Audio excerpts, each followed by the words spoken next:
Buyer template, information about broker services.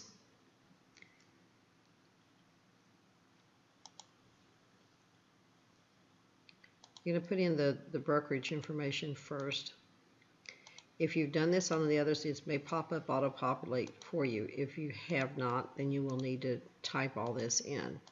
Once you've done it once, it will be there for later. The first one is the brokerage name. The second one is the designated broker or firm. That would be, if you would need that if I were not also the designated broker and the owner. In some cases, like you might have the name of the company in the first one, the designated broker in the second one, because it's two different people, designated broker isn't necessarily the owner.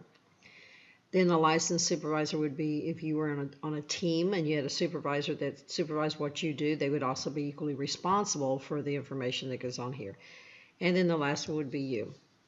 If you've filled this out before on another one, it will already be there. If you haven't, then you'll need to find it.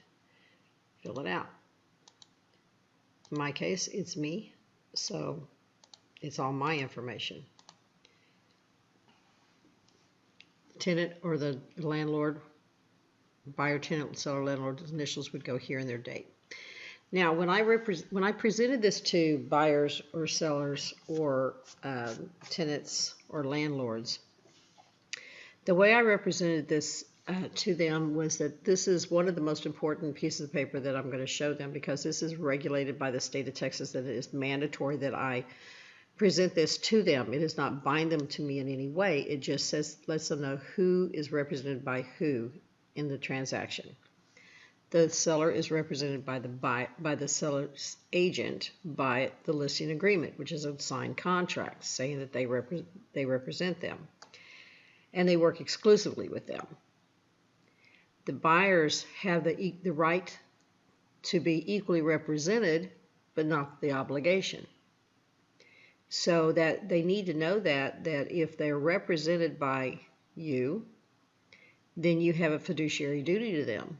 You're bound to them, and they are bound to you. If you're not representing them, you may very well have a fiduciary duty to the seller. So they need to be careful what they say around you. They need to know this, because they may think just because you open the door that you're their agent, and without the agreement between the two parties, you're not their agent. You have to have an agreement. Now, it can be oral, but in the state of Texas or in the courtroom, it needs to be in writing. Oral agreements will stand in the state of Texas, but it's always better to have it in writing. They also may be concerned about the fees involved in it. It's your opportunity to say that this has nothing to do with fees. That there will, unless under certain circumstances, they wouldn't be paying a fee. Then I would tell my clients, or potential clients, that the only time that they would be paying a fee was if they wanted me to go and talk directly to a for sale by owner on their behalf.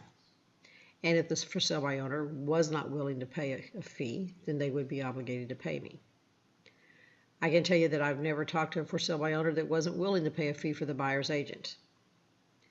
But there's always that chance that it might not. But few buyers will actually ask you to go talk to a for sale by owner. It can happen, and they have the right to do that.